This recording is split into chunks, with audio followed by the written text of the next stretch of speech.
السلام علیکم ورحمۃ اللہ وبرکاتہ۔ نحمدہ ونصلی ونسلم علی رسولہ الکریم، اما بعد فاعوذ باللہ من الشیطان الرجیم، بسم اللہ الرحمن الرحیم۔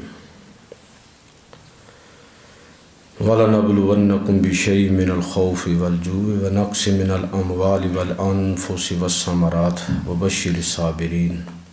صدق اللہ مولانا العظیم وصدق رسولہ النبی الکریم الامین، ونحن علی ذالک من الشاہدین والشاکرین والحمد للہ رب العالمین۔ قال اللہ تبارک و تعالی فی شان حبیبہ مخبرا وآمرا، ان اللہ وملائکتہ یصلون علی النبی یا ایھا الذین آمنوا صلوا علیہ وسلموا تسلیما۔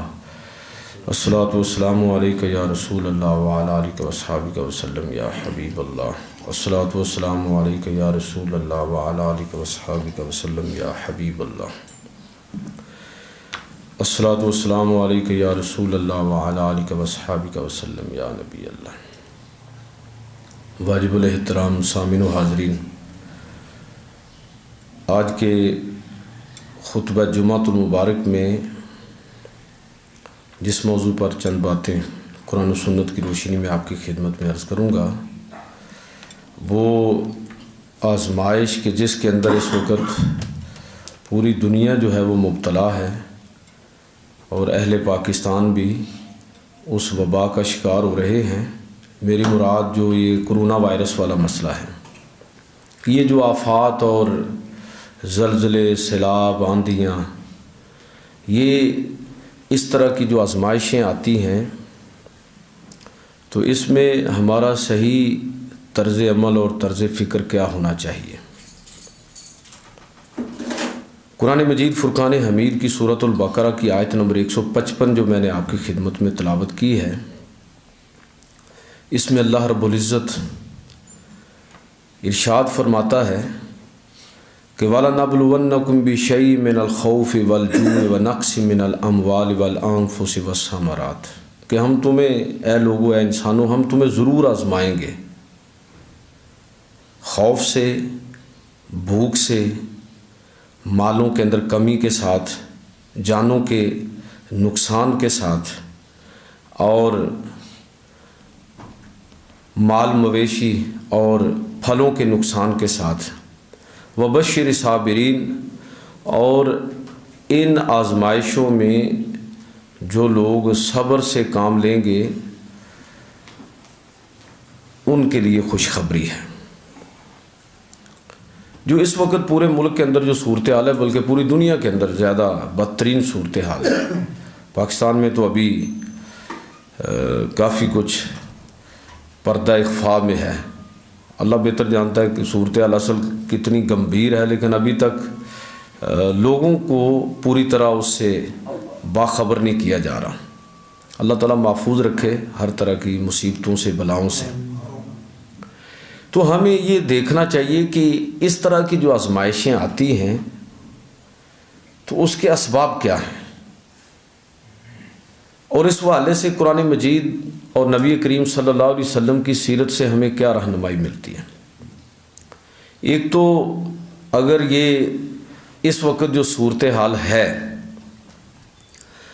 اس پر غور کیا جائے، تو اگر آپ اس کے اسباب تلاش کرنے کی کوشش کریں تو شاید اس کے اسباب میں یہ چیز بھی ہو کہ جو قرآن مجید فرقان حمید نے بیان کیا نا، کہ بما کسبت ایدیہم، یہ جو کچھ بھی ہے یہ انسانوں کے اپنے ہاتھوں کا کمایا ہوا ہے، کہ کس طرح انسانوں نے خود اپنی تباہی اور بربادی کو خود دعوت دی ہے۔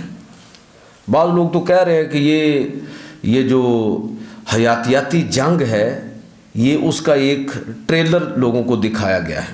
آنے والے دور میں جو اب جنگیں اس طرح تو ممکن نہیں رہی، اور شاید اس طرح فتوحات حاصل کرنا کسی بھی قوم کے بس کی بات نہیں رہی۔ آپ افغانستان میں جو تازہ واقعہ ہوا ہے، 18 سال کی جنگ کے بعد بالآخر امریکہ کو وہاں سے خائب و خاسر واپس لوٹنا پڑا ہے، یہ بہت بڑا سبق ہے۔ تو اب یہ ایک کوئی بایو ویپن ہے جس کو استعمال کیا گیا۔ چائنا امریکہ پر الزام لگا رہا ہے اور امریکہ چائنا پر۔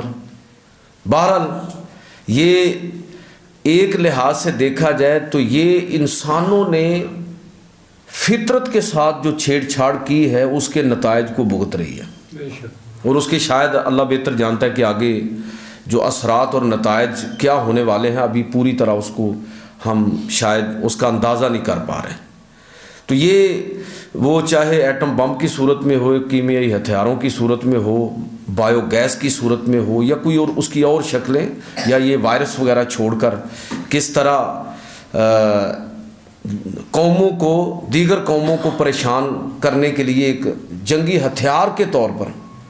تو ایک جو وجہ ہمیں نظر آتی ہے کہ جو قرآن مجید کو پڑھتے ہوئے احساس ہوتا ہے کہ کس طرح اللہ رب العزت کی فطرت اور اس کے قوانین اس کائنات کے پورے نظم کے اندر کار فرما ہیں، اور جب انسان ان قوانین کو چھیڑنے کی کوشش کرتا ہے تو پھر اس کے نتائج اور اثرات بسا اوقات اس کی توقعات سے کہیں زیادہ بڑھ کر خوفناک نکلتے ہیں۔ اب دیکھیں نا، خود آپ ہی سوچئے، ہم جس دور میں رہ رہے ہیں، آنے والی نسلیں تو یہ صرف کتابوں میں پڑھا کریں گی، لیکن ہم اس کے خود گواہ ہیں۔ کیا ابھی یہ 15 سال بھی شاید زیادہ ہو، 15-20 سال سے زیادہ نہیں ہوا کہ جو نلکا چاہے ہم گیڑ کے پانی پی لیتے تھے، سارے پانی میٹھے تھے، آپ جہاں سے چاہتے تھے پانی حاصل کر لیتے تھے۔ لیکن جو انسانوں نے چھیڑ چھاڑ کی ہے زمین کے اس نظام کے ساتھ، اس کا نتیجہ آپ دیکھ لیجئے کہ پانی زہریلا ہو گیا ہے۔ اور جو ماہرین بتا رہے ہیں شاید آنے والے دور میں ایک بہت بڑا عذاب جو آنے والا ہے، اللہ تعالیٰ معاف فرمایا، آنے والی نسلیں گالیاں نکالیں گی ہمارے دور کے لوگوں کو کہ کس طرح انہوں نے فطرت کے ساتھ چھیڑ خانی کر کے کس طرح پانی کے جتنے زیر زمین آبی ذخائر تھے وہ سارے کے سارے کس طرح تباہ کر دیے۔ تو ایک بہت بڑا مسئلہ آنے والے دور میں یہ پیش آئے گا، ابھی اس کے اثرات ظاہر ہونا شروع ہوئے ہیں۔ تو میں یہ عرض کرنا چاہتا ہوں کہ ایک چیز تو یہ ہمیں نظر آتی ہے کہ اگر انسان فطری قوانین کو نظر انداز کریں گے، ان کے ساتھ چھیڑ خانی کریں گے، تو پھر ان کو ان مسائل کا سامنا کرنا پڑے گا۔ کبھی فضائی آلودگی کی صورت میں جلدی بیماریوں کے اندر مبتلا ہوں گے، کبھی زیر زمین چھیڑ خانی کے نتیجے میں جو آبی آلودگی ہے اس کا سامنا ان کو کرنا پڑے گا، اور کبھی کسی وائرس کی صورت میں ان کو کسی آفت کا سامنا کرنا پڑے گا اگر فطرت کے نظام کو انسان چھیڑنے کی کوشش کریں گے۔ ایک تو ان وباؤں اور ان امراض کے پیچھے ایک سبب تو یہ بالکل نظر آتا ہے اور ہمارے سامنے ہے، اور دوسری ایک اور چیز جس کی طرف قرآن مجید فرقان حمید نے واضح اشارات کیے کہ یدبر الامر من السماء الی الارض، کہ اس کائنات کے زمین و آسمان اور اس کے درمیان اور یہ سارے معاملات کا اصل جو اس کی تدبیر فرمانے والا ہے وہ اللہ رب العزت ہے۔ اور اللہ رب العزت نے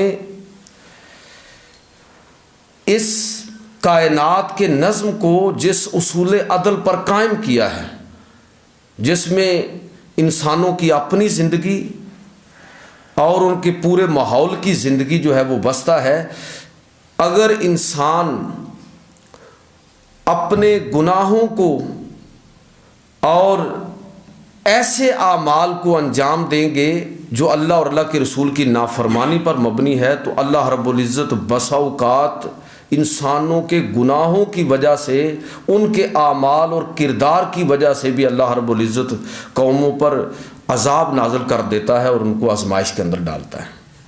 قرآن مجید فرقان حمید کو پڑھتے ہوئے یہ 2-3 چیزیں ایسی ہیں کہ جس کی طرف ہماری توجہ رہنی چاہیے کہ ایک تو جو فطرت ہے، اب دیکھیں نا، لوگ واپس اب کھانے پینے کے معاملے میں ہوں، رہنے کے معاملے میں ہوں، بہت سارے لوگ اب دوبارہ فطرت کی طرف لوٹنے کی کوشش کر رہے ہیں۔ نتیجہ دیکھ لیا نا ہم نے اس آرٹیفیشل لائف کا۔ یہ سمجھ لیجئے کہ یہ صرف ہمارے رہن سہن کی حد تک نہیں ہے، اللہ رب العزت نے انسان کو جس فطرت پر پیدا کیا ہے اس کے ساتھ چھیڑ خانی کر کے بھی گویا کہ انسان تباہی کو دعوت دے رہا ہے.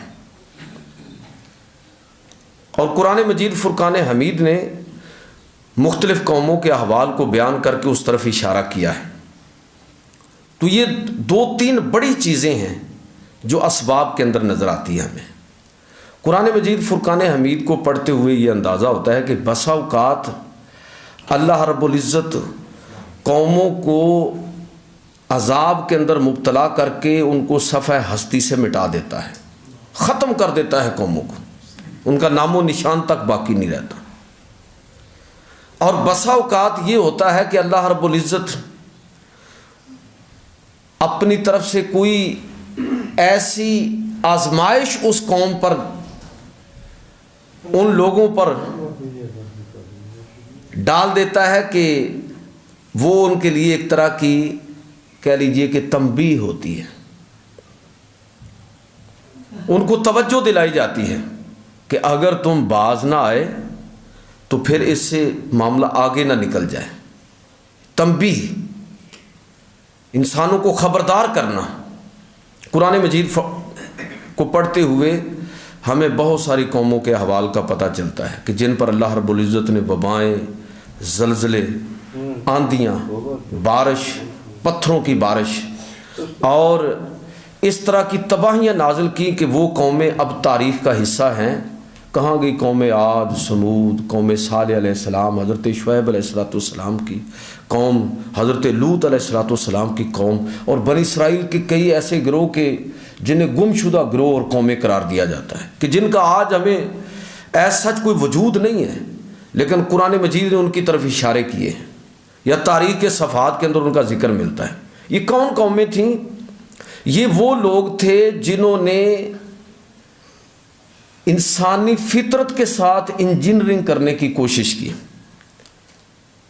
انسانی فطرت کے تقاضوں کو نظر انداز کر دیا، اور اللہ رب العزت نے ان قوموں کو صفحہ ہستی سے مٹا دیا. اب دیکھیے پہلی قوموں کے ساتھ معاملہ یہی ہوا، اور ہم رسول خدا صلی اللہ علیہ وسلم کی وجہ سے، آپ کی برکت سے، آپ کے رحمت للعالمین ہونے کے ناطے ہم یہ اللہ رب العزت سے امید رکھتے ہیں کہ حضور کی دعاؤں کے صدقے ہم ان قوموں کی طرح اس طرح کے عذاب کے اندر تو مبتلا نہیں ہوں گے. لیکن کیا اگر ہم کوئی غلط حرکتیں کریں گے تو کیا اللہ رب العزت کی گرفت نہیں ہوگی؟ لازمی ہوگی. اور تاریخ کے ہر دور کے اندر اللہ رب العزت نے اس طرح کی آزمائشوں کے اندر پوری انسانیت کو بھی ڈالا ہے، مسلمانوں کو بھی ڈالا ہے. تو اس وقت جو صورتحال ہے اسے چلے آپ اگر ایک عذاب کی شکل نہیں کہہ سکتے تو کم از کم یہ ہے کہ ایک بہت بڑی آزمائش کے اندر پوری انسانیت کو مبتلا کیا گیا، اور اس میں امت محمدیہ صلی اللہ علیہ وسلم کی ذمہ داری دوسروں سے زیادہ بڑھ کر ہے، اس لیے کہ وہ اس وحی کے وارث ہیں جو اپنی اصل شکل کے اندر دنیا کے اندر اب بھی موجود ہے. باقی ساری چیزیں تو تورات، زبور، انجیل اور ویدیں اور باقی ساری کتابیں تو بدل چکی ہیں. تو مسلمانوں کی ذمہ داری زیادہ ہے دیگر قوموں کی نسبت.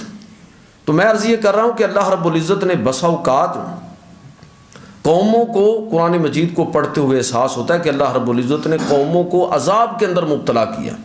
یہ قرآن کا یہ انداز نہیں ہے کہ بس واقعات کو بیان کر دے اور بات ختم ہو گئی. قرآن کو قصے، کہانیوں اور واقعات کی یا تاریخ کی کتاب اس طرح نہیں ہے. قرآن مجید کے فلسفہ تاریخ کو سمجھنے کی ضرورت ہے کہ وہ جب واقعات کا ذکر کرتا ہے تو اس کے پیچھے اصل فلسفہ کیا ہے، قرآن ہمیں بتانا کیا چاہتا ہے. محض ایک واقعہ بیان کر دیا. میں صرف ایک مثال عرض کرتا ہوں کہ جب بنی اسرائیل فرعونیوں اور قوم فرعون کی قید کے اندر گئے اور بنی اسرائیل کی آزمائش ہوئی، تو آپ قرآن مجید فرقان حمید کو پڑھیے، سورۃ الاعراف آیت نمبر 133 اور آگے متصل بہت ساری آیتیں ہیں. میں اس کا صرف خلاصہ ہی عرض کرتا ہوں کہ اللہ رب العزت نے فرعون کی قوم کو بنی اسرائیل پر جو وہ ظلم کر رہے تھے، اس ظلم کے نتیجے میں اللہ رب العزت ارشاد فرماتا فَأَرْسَلْنَا عَلَيْهِمُ الطُّوفَانَ وَالْجَرَادَ وَالْقُمَّلَ، کہ ہم نے بنی اسرائیل کو جس مصیبت کے اندر ان لوگوں نے ڈال رکھا تھا، اور جو لاک ڈاؤن اس دور کا کیا ہوا تھا، زنجیروں کے اندر جکڑے ہوئے اور جبری مشقت قوم بنی اسرائیل سے جس انداز میں غیر انسانی سلوک کیا جاتا تھا، تو اللہ رب العزت نے فرعون اور اس کی قوم کو آزمائش کے اندر ڈالا، ان کو موقع دیا۔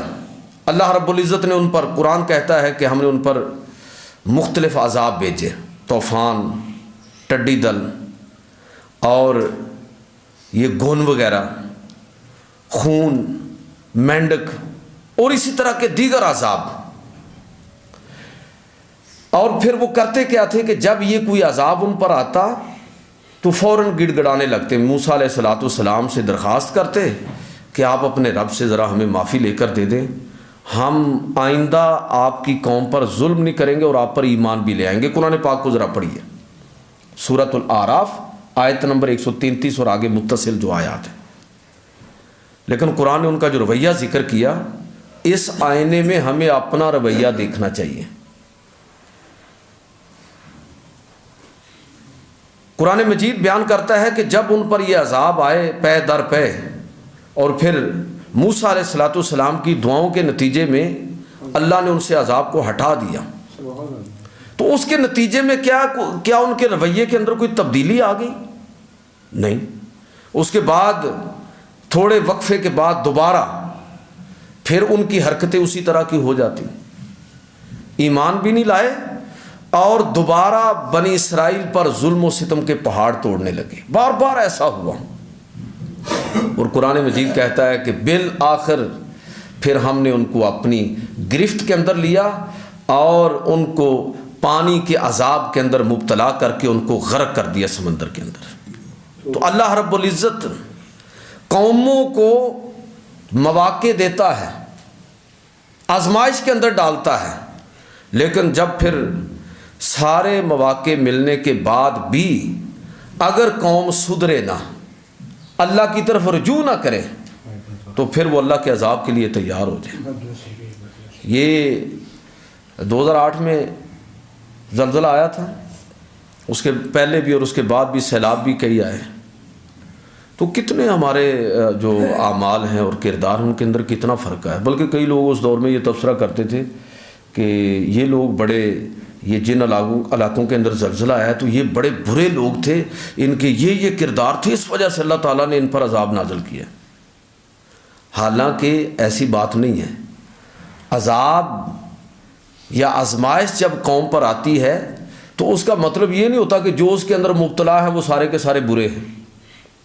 وہ ان کے لیے بھی آزمائش ہوتی ہے اور جو بچے ہوئے ہیں ان کے لیے بھی آزمائش۔ اللہ تعالیٰ کا قانون یہ ہے۔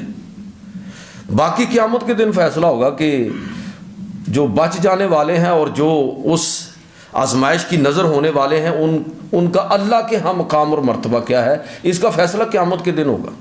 ہم نے ادھر ہی میزان گاڑ لیا ہے، تو اس وقت لوگ یہ تبصرے کرتے تھے۔ اب ذرا بتائیے اب کہاں گئے وہ پہاڑ اور کہاں گئے وہ زلزلے کے مخصوص مقامات اور وہ دعویٰ جو سائنس پر ایمان رکھنے والے لوگ کرتے تھے اور مذہب کی غلط تعبیر کرنے والے لوگ جو کرتے تھے؟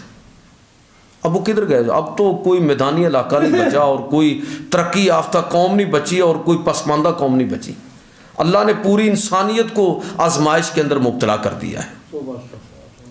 تو یہ آزمائش اللہ رب العزت کی طرف سے جو پوری انسانیت کی، تو ایک چیز جو ہمیں قرآن مجید فرقان حمید سے، میں آخر میں اس طرف آؤں گا کہ اس میں ہمارا طرز عمل کیا ہونا چاہیے۔ ایک تو یہ چیز ہمیں نظر آتی ہے کہ اللہ رب العزت اس انداز میں قوموں کی آزمائش کرتا ہے، اور حضور صلی اللہ علیہ وسلم کے دور میں بھی ایسا ہوا جب اہل مکہ نے بہت زیادہ ظلم اور زیادتی کی اور مسلسل آپ صلی اللہ علیہ وسلم اور مسلمانوں کے لیے زندہ رہنا مشکل بنا دیا۔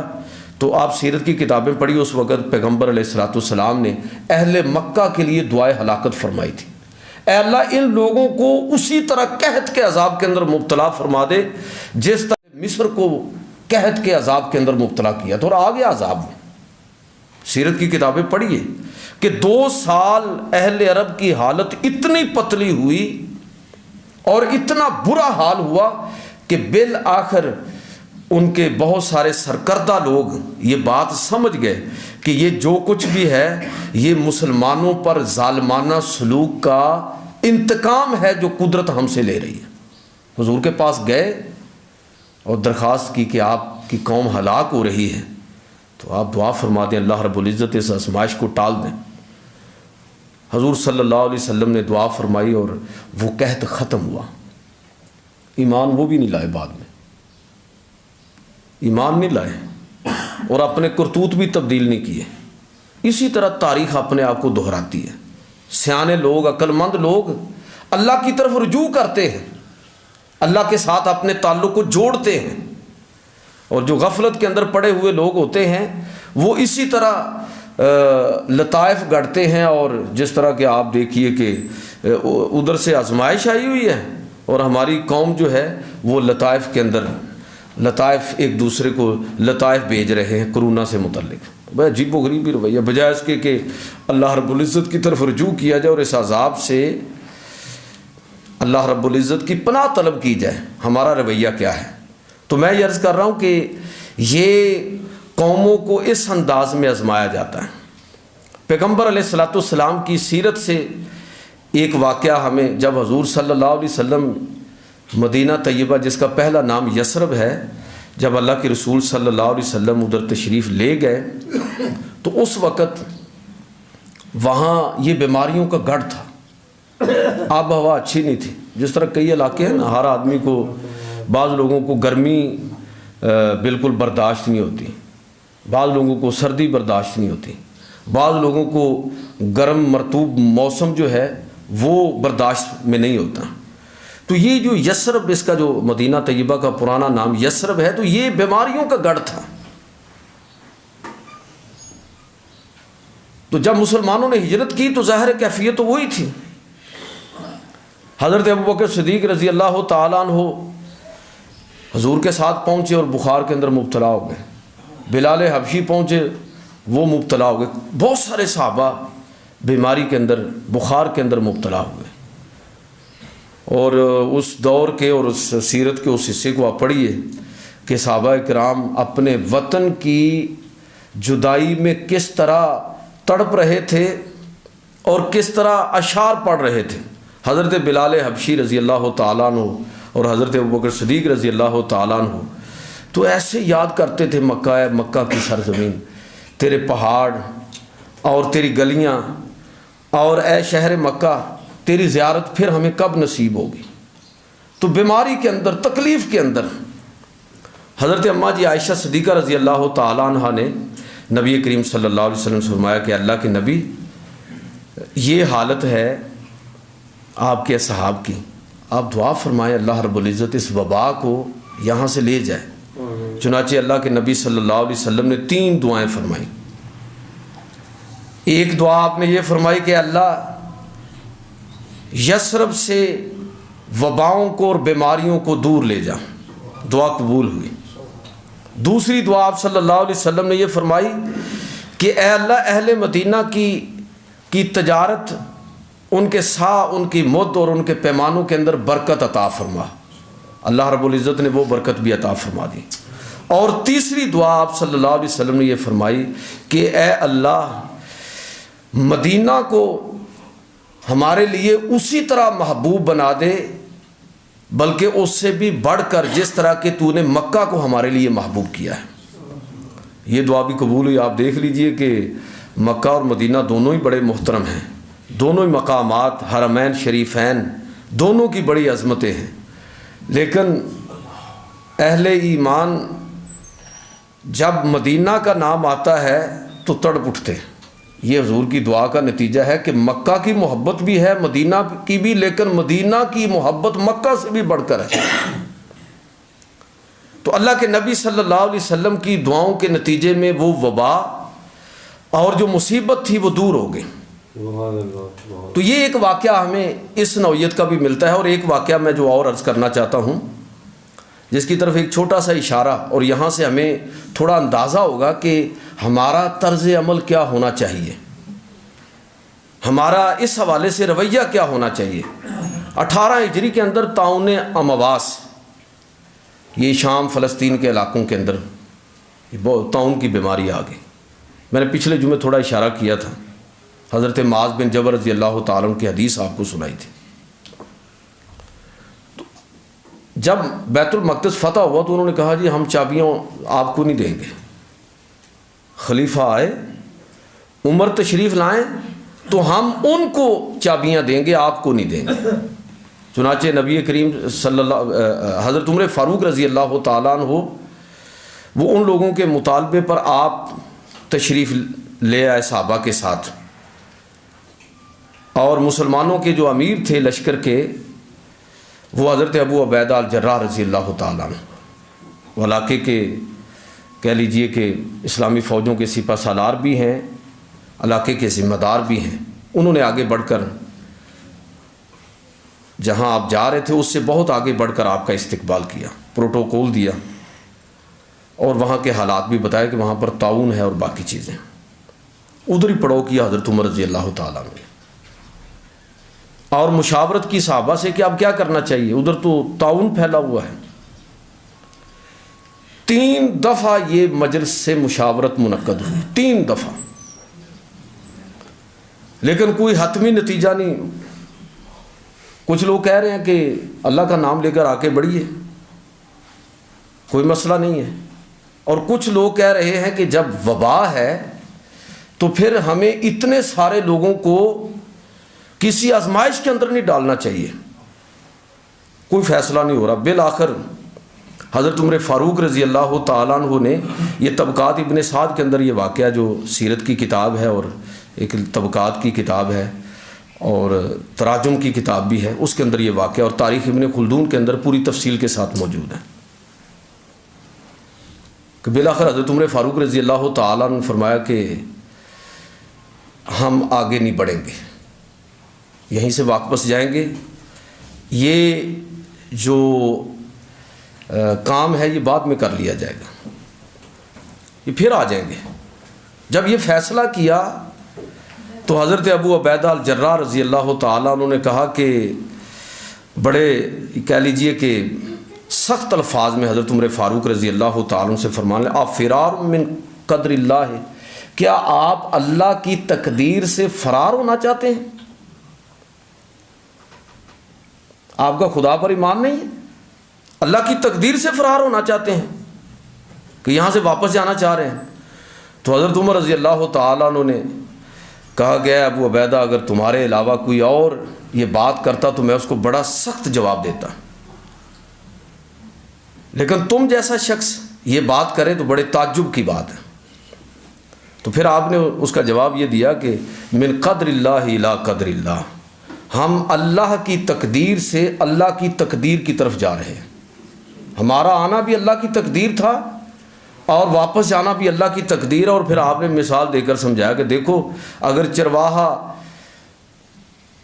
بکریاں لے کر اتر رہا ہو, اس کے سامنے 2 وادیاں ہوں, ایک بنجر ہو اور دوسری سرسبز, تو وہ کس میں اپنے ریوڑ کو لے کر جائے گا؟ تو انہوں نے کہا کہ سرسبز میں. تو آپ نے فرمایا کہ یہی اللہ کی تقدیر ہے. حضرت عمر رضی اللہ تعالیٰ آگے نہیں گئے. اس سے ہمیں یہ سمجھ آتی ہے کہ اس طرح کے معاملات کے اندر رویہ کیا ہونا چاہیے.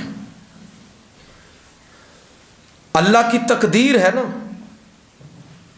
اللہ پر ایمان رکھتے ہوئے ہم اپنی تدبیر کو ترک نہیں کریں گے. یہ اس کا مطلب یہ نہیں ہے کہ بندے کا ایمان ہی ختم ہو گیا اللہ تعالیٰ پر.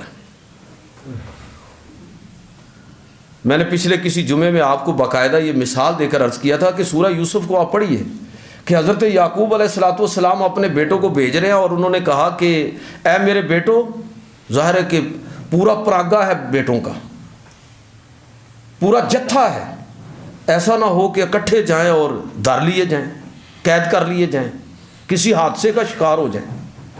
تو باپ نے اپنے بیٹوں کو نصیحت کی سورہ یوسف پڑھیے کہ اے میرے بیٹو شہر جب وہاں جاؤ مصر میں تو شہر کے ایک دروازے سے داخل نہ ہونا، الگ الگ دروازوں سے داخل ہونا۔ مقصد یہ تھا کہ اگر خدا نخواستہ کسی ایک پر کوئی مصیبت آ جائے تو باقی تو محفوظ رہیں۔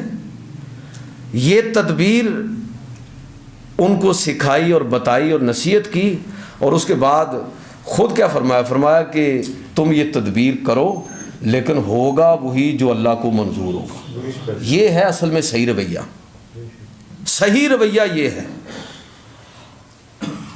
کہ مرض اور بیماری بھی تقدیر ہے، اور دعا اور علاج اور تدبیر بھی تقدیر ہے۔ لہٰذا اس پورے میں سمجھتا ہوں کہ ہمارا رویہ انتہاؤں پر مبنی نہیں ہونا چاہیے، اعتدال پر مبنی رویہ ہونا چاہیے۔ اور پیغمبر علیہ الصلوۃ والسلام کی حدیث آپ سماعت فرمائیں، صحیح بخاری کی حدیث نمبر 5728 کہ اللہ کے نبی صلی اللہ علیہ وسلم نے ہمیں کیا سکھایا ہے؟ ہمیں یہ تعلیم دی کہ اے لوگو اذا سمعتم بالطاعون بارض فلا تدخلوها، اے لوگو جب تم کسی سرزمین کے بارے میں سنو کہ وہاں پر طاعون، یا آج کے دور میں کہہ لیجئے کہ کوئی وبائی مرض، کہ وہاں پر یہ کوئی وبائی مرض پھوٹ پڑا ہے، فلا تدخلوها، وہاں سے دور رہو، وہاں داخل نہ ہو۔ اور فرمایا وَإِذَا وَاقَعَ بِأَرْضٍ وَأَنْتُمْ بِهَا، اور جب کسی زمین کے اندر وہ مرض پھوٹ پڑے اور تم وہاں پر موجود ہو، تو پھر اللہ کے نبی صلی اللہ علیہ وسلم فرمایا فَلَا تَخْرُجُوا مِنْهَا، تو پھر اس جگہ کو چھوڑ کر فرار ہونے کی کوشش نہ کرو۔ ایک دوسری حدیث کے اندر اللہ کے نبی صلی اللہ علیہ وسلم نے فرمایا کہ جو لوگ وہاں پر موجود رہیں گے اور اس آزمائش کے اندر مبتلا کر دیے جائیں گے، اور اس کے اندر اگر ان کو موت آ جاتی ہے تو ان کے لیے شہادت کا ثواب ہے۔ ہمیں جو تقدیر اور تدبیر کا فلسفہ اللہ کے پیغمبر صلی اللہ علیہ وسلم نے سکھایا، اس کو اختیار کرنے کی ہمیں ضرورت ہے۔ اور نبی کریم صلی اللہ علیہ وسلم کی بارگاہ میں بنو ثقیف کا وفد آیا بیعت کے لیے۔ حضور صلی اللہ علیہ وسلم کو اطلاع ملی کہ ان میں سے ایک شخص کو یہ کوڑ کا مرض، متعدی کہہ لیجئے کہ ایک مرض جو ہے وہ اس کو لاحق تھا۔ تو اللہ کے نبی صلی اللہ علیہ وسلم نے اس کو پیغام بھیجا۔ آپ صلی اللہ علیہ وسلم نے فرمایا کہ اس کو کہو کہ وہ ادھر ہی رہے، انا قد بایعناک فارجع، اس کو کہو کہ ہم نے اس کی بیعت قبول کر لی ہے، وہ وہاں سے ہی واپس لوٹ جائے۔ ایسا نہ ہو کہ اس کے مدینہ میں داخل ہونے کے نتیجے میں باقی لوگ آزمائش کے اندر پڑ جائیں۔ یہ کیا ہے؟ تدبیر ہے، یہ علاج ہے۔ اس کو اختیار کرنا یہ توکل کے خلاف نہیں ہے۔ میں یہ اس لیے باتیں کر رہا ہوں کہ بعض لوگ اس وقت ملک کے اندر ایک بحث چھڑ گئی ہے کہ بعض لوگ یہ ان چیزوں کو توکل پر اور خدا پر ایمان کے خلاف سمجھ رہے ہیں۔ اور میں آپ کو حدیثیں سنا رہا ہوں یہ حوالے کے ساتھ کہ یہ بخاری شریف کی روایات ہیں، مسلم شریف کی روایات ہیں۔ ایک روایت کے اندر اللہ کے پیغمبر صلی اللہ علیہ وسلم نے فرمایا وَفِرَّ مِنَ الْمَجْزُومِ كَمَا تَفِرُّ مِنَ الْأَسَدِ، کہ تم کوڑی سے اور جس کو کوئی متعدی مرض لاحق ہے اس سے اس طرح دور رہو جس طرح کہ تم لوگ شیر سے بھاگتے ہو، پیچھے ہٹ کے رہو۔ جو وہاں پر ہے مرض کے اندر مبتلا ہے، جس علاقے کے اندر ہے وہ ادھر ہی سٹے کرے، اور جو اس سے باہر ہیں وہ ادھر نہ جانے کی کوشش کرے۔ دونوں کے لیے اللہ کے نبی صلی اللہ علیہ وسلم نے تعلیم دی اور ہماری تربیت فرمائی۔ لہٰذا میں یہ عرض کرنا چاہوں گا کہ اس میں متوازن رائے رکھنے کی ضرورت ہے اور متوازن نقطہ نظر اختیار کرنے کی ضرورت ہے۔ تدبیر بھی کیجئے، علاج بھی کیجئے، اور جو اس حوالے سے احتیاطیں حکومت کی طرف سے، ڈاکٹرز کی طرف سے اور ماہرین کی طرف سے بتائی جا رہی ہیں اس کا پورا اہتمام کیجئے۔ یہ توکل کے خلاف نہیں ہے، اس سے ایمان کے اندر کوئی کمزوری واقع نہیں ہوگی۔ اللہ رب العزت نے جس طرح امراض اور بیماریاں نازل کی ہیں آزمائش کے لیے، انسانوں کی آزمائش کے لیے، اسی طرح اس نے ان کا علاج بھی اسی طرح نازل فرمایا ہے۔ انشاءاللہ اللہ کے فضل اور توفیق کے ساتھ اس کا علاج بھی آئے گا، اس سے بھی پوری انسانیت جو ہے وہ سرخرو ہو کر نکلے گی۔ اور اس کے لیے شرط کیا ہے؟ اس کے لیے شرط یہ ہے کہ ہم اللہ کی طرف رجوع کریں، اللہ رب العزت کی طرف رجوع کریں۔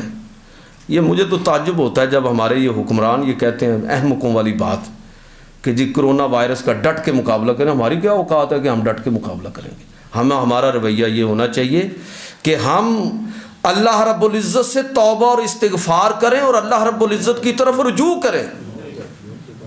ابھی بھی ہمیں سمجھ نہیں آ رہی کہ وہ چاہے تو ایک مچھر سے، ایک مکھی سے اور ایک وائرس نہ نظر آنے والے ایک وائرس سے اگر چاہے تو انسانوں کو ذلیل اور رسوا کر کے رکھ دے۔ ابھی بھی ہمیں اس کی طاقت اور اس کی قدرت کا اندازہ نہیں ہو رہا۔ اس میں ہمارا جو طرز عمل ہونا چاہیے وہ یہ ہے کہ جو قرآن نے کہا وَاسْتَعِینُوا بِالصَّبْرِ وَالصَّلَاةِ، صبر کے ساتھ اور اللہ کے حضور جھک کر اللہ رب العزت کی طرف رجوع کیا جائے اور توبہ اور استغفار سے کام لیا جائے۔ اور میں یہ عرض کرنا چاہوں گا کہ آزمائشیں جب آتی ہیں تو اللہ رب العزت آزمائشوں کو ختم فرما دیتا ہے جب قوموں کے رویوں کے اندر تبدیلی آ جاتی ہے۔ رویے بدلے تو صحیح۔ اللہ رب العزت جب یہ ملاحظہ فرمائے کہ میرے بندوں نے مجھ سے مانگا ہے، میری طرف رجوع کیا ہے، میری بارگاہ میں جھکے ہیں، تو وہ انسانوں کو یقیناً اس آزمائش سے نجات عطا فرمائے گا۔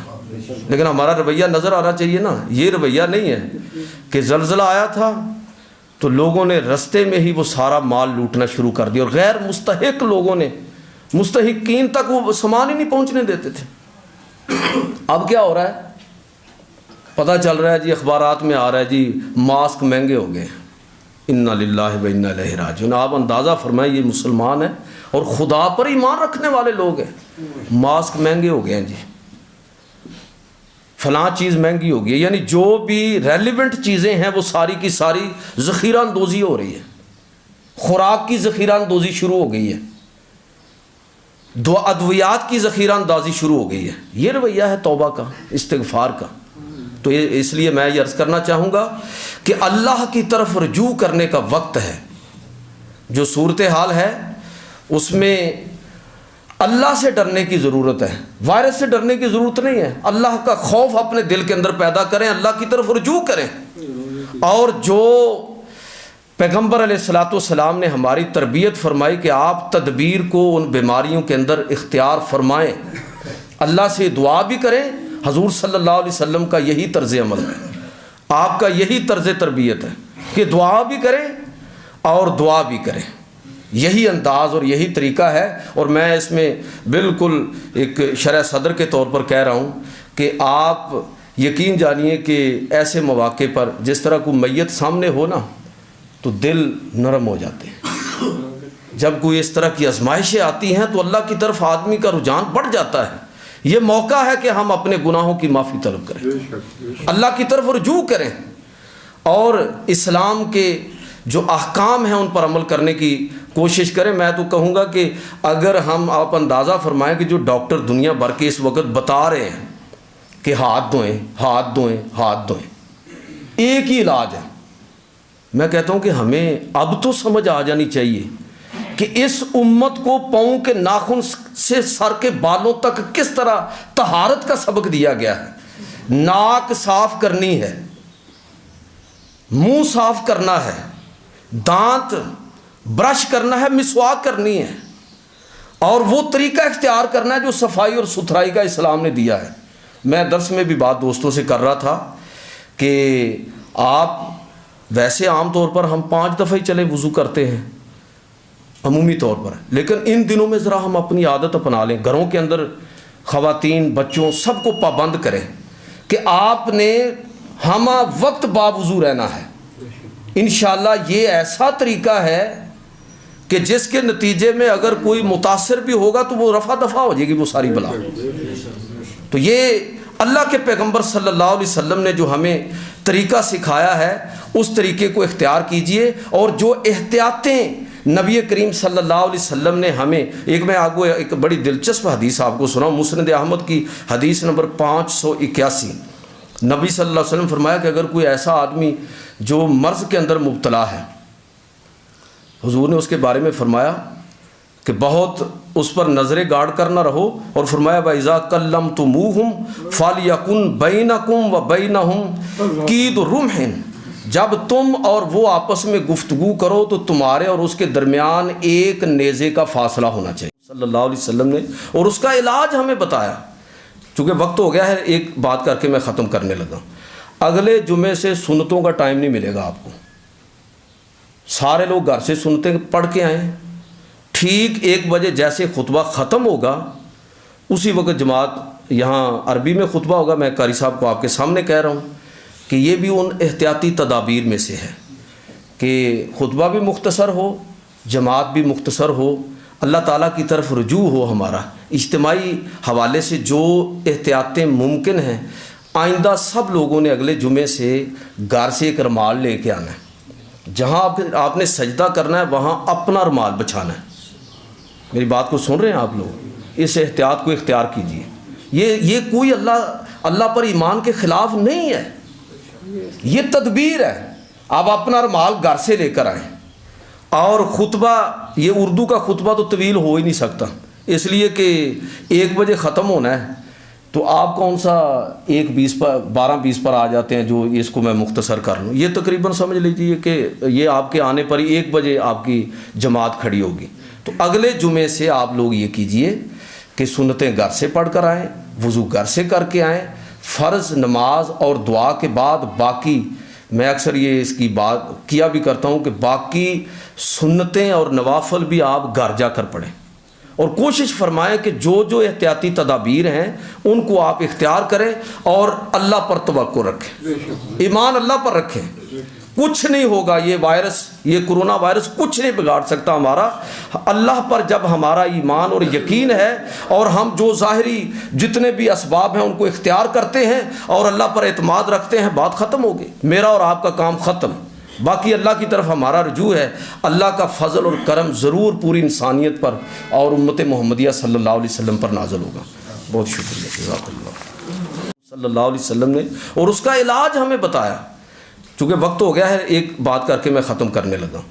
اگلے جمعے سے سنتوں کا ٹائم نہیں ملے گا آپ کو، سارے لوگ گھر سے سنتیں پڑھ کے آئیں، ٹھیک 1 بجے جیسے خطبہ ختم ہوگا اسی وقت جماعت یہاں عربی میں خطبہ ہوگا۔ میں قاری صاحب کو آپ کے سامنے کہہ رہا ہوں کہ یہ بھی ان احتیاطی تدابیر میں سے ہے کہ خطبہ بھی مختصر ہو، جماعت بھی مختصر ہو، اللہ تعالیٰ کی طرف رجوع ہو ہمارا۔ اجتماعی حوالے سے جو احتیاطیں ممکن ہیں، آئندہ سب لوگوں نے اگلے جمعے سے گھر سے ایک رومال لے کے آنا ہے، جہاں آپ نے سجدہ کرنا ہے وہاں اپنا رومال بچھانا ہے۔ میری بات کو سن رہے ہیں آپ لوگ؟ اس احتیاط کو اختیار کیجیے۔ یہ کوئی اللہ پر ایمان کے خلاف نہیں ہے، یہ تدبیر ہے۔ آپ اپنا رومال گھر سے لے کر آئیں، اور خطبہ، یہ اردو کا خطبہ تو طویل ہو ہی نہیں سکتا، اس لیے کہ 1 بجے ختم ہونا ہے، تو آپ کون سا 12:20 پر آ جاتے ہیں جو اس کو میں مختصر کر لوں۔ یہ تقریباً سمجھ لیجیے کہ یہ آپ کے آنے پر ہی 1 بجے آپ کی جماعت کھڑی ہوگی۔ تو اگلے جمعے سے آپ لوگ یہ کیجئے کہ سنتیں گھر سے پڑھ کر آئیں، وضو گھر سے کر کے آئیں، فرض نماز اور دعا کے بعد باقی، میں اکثر یہ اس کی بات کیا بھی کرتا ہوں کہ باقی سنتیں اور نوافل بھی آپ گھر جا کر پڑھیں، اور کوشش فرمائیں کہ جو احتیاطی تدابیر ہیں ان کو آپ اختیار کریں اور اللہ پر توقع رکھیں، ایمان اللہ پر رکھیں۔ کچھ نہیں ہوگا، یہ وائرس، یہ کرونا وائرس کچھ نہیں بگاڑ سکتا ہمارا۔ اللہ پر جب ہمارا ایمان اور یقین ہے اور ہم جو ظاہری جتنے بھی اسباب ہیں ان کو اختیار کرتے ہیں اور اللہ پر اعتماد رکھتے ہیں، بات ختم ہو گئی، میرا اور آپ کا کام ختم۔ باقی اللہ کی طرف ہمارا رجوع ہے، اللہ کا فضل اور کرم ضرور پوری انسانیت پر اور امت محمدیہ صلی اللہ علیہ وسلم پر نازل ہوگا۔ بہت شکریہ، جزاک اللہ۔